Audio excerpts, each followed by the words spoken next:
আমি জানি তুমি স্পোকেন ইংলিশ শিখছো বা বলছো, কিন্তু ইডিয়ম ফ্রেজ না জানলে সেই ইংলিশটাকে অনেকটা বোরিং লাগে আর মনোটোনাস লাগে, যেমন আলু ছাড়া বিরিয়ানির মতো।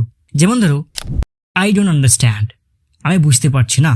একটু ঘুরিয়ে যদি বলি, ইটস গ্রিক টু মি। দেখো, same same but different, because সেই লোকটা ইডিয়ম ইউজ করেছে, তো তার জন্য তাকে শুনতে অনেকটা smart, confident, natural and fluent লাগে। আর নিজে ইংলিশটাকে ইমপ্রুভ আর ফ্লুয়েন্ট করতে হলে আর সবার থেকে আলাদা দেখাতে হলে এগুলো জানতেই হয়।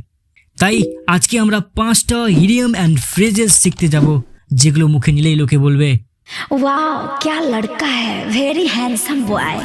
তো ফার্স্ট যে ইডিয়মটা সেটা হচ্ছে it's all Greek to me, মানে কিছুই বুঝতে পারছে না, কিছুই বোঝা যাচ্ছে না, পুরোটা গুলিয়ে যাচ্ছে, মাথায় কিছুই ঢুকছে না। যেমন ধরো, আমাদের সময় কি হতো, আমাদের স্কুলে ম্যাথের টিচার এসে ওই সাইন থিটা কস্ট আর রুট আর স্কোয়ার এরকম যখনই লিখতো, তখন আমার মাথা পুরো হ্যাং হয়ে যেত, পুরো ব্ল্যাঙ্ক হয়ে যেত, মানে মাথায় কিছুই ঢুকতো না, সব মাথা উপরে চলে যেত। তো honestly it was all Greek to me.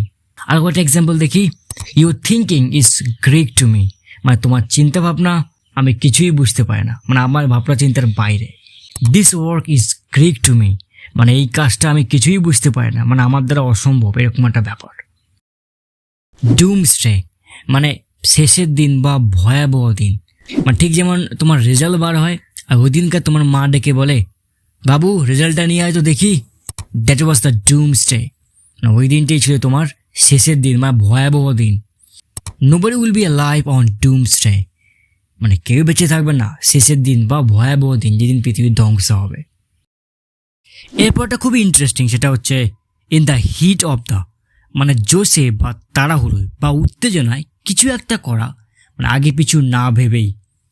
অনেক সময় হয় না, রাগের বসে কাউকে আমি গালাগালি দিয়ে দিলাম বা ভুলভাল কথা বলে দিলাম বা কারোর উপরে হাত তুলে দিলাম, তো আগে পিছু না ভেবে কি হবে না হবে, তো ওই মুহূর্তকে বলা হয় in the heat of. For example দেখি, he didn't mean it, he said it in the heat of the moment. হয়তো ঝগড়াঝাটি হয়েছিল, মাথা গরম হয়ে গেছিল, তাই এখন বলছে, আমি ওটা বলতে চাইনি, আমি ওই রাগের বসে আমি ওটা বলে ফেলেছি, এখন সে রিগ্রেট ফিল করছে অ্যাকচুয়ালি। আর একটা example, in the heat of the movement আমি আমার ক্রাশকে বললাম আই লাভ ইউ, আর সে বলল, সরি ভাই আমার বিয়ে আছে, যেমন তোমার সাথে হয়েছে। তো in the heat of the movement বলতে ওই মুহূর্তে হয়তো গল্প করছে, বেশ একটা ভালো মহল তৈরি হয়ে গেছে, তখনই ওকে আই লাভ ইউ বললো, আর সে বলছে, সরি ভাই আমার বিয়ে আছে। So sad. আচ্ছা, আর একটা এক্সাম্পল যদি দেই, তো in the heat of the earning money he has forgotten everything, সে টাকা কামানোর জোশে বা বসে সে সব কিছু ভুলে গেছে, বা টাকা কামানোর ভূত চেপেছে অ্যাকচুয়ালি, তো তার জন্য সে সবাইকে ভুলে গেছে, সে এখন কাউকে চেনে না, শুধু টাকাকেই চেনে। অ্যাট দ্য 11th আওয়ার, মানে একদম শেষের দিকে বা একদম শেষ মুহূর্তে। At the 11th hour he submitted his project, সে একদম শেষের দিকে, একদম লাস্টের দিকে সে তার প্রজেক্টটাকে সাবমিট করলো, হয়তো আর একটু হলে তার প্রজেক্টে শেয়ার নিত না, এরকম একটা সিনারিও। আর একটা এক্সাম্পল দেখি, he called his elder son at the 11th hour of his life, মানে সে তার বড় ছেলেকে ডেকেছিল তার জীবনের একদম শেষের দিকে, হয়তো সে মৃত্যুশয্যায় শুয়ে আছে, এরকম একটা ব্যাপার। তো এলেক্সার অফ লাইফ মানে জীবন রক্ষাবহ বা ওষুধ বা ম্যাজিক্যাল কিছু যা আমাদের জীবনটাকে বাঁচায়। অ্যাকচুয়ালি আমরা একটা অমৃত বলে জানি, যেটা খেলে মানুষ পটল তুলতে যায় না, মানে সারা জীবন বেঁচে থাকে। যেমন সকালে উঠে 1 কাপ গরম চা, স্ট্রং চা না খেলে আমার দিন চলে না, তো এইটা হচ্ছে আমার জন্য একটা এলেক্সার অফ লাইফ, মানে অমৃত যা আমাকে এনার্জি দেয়।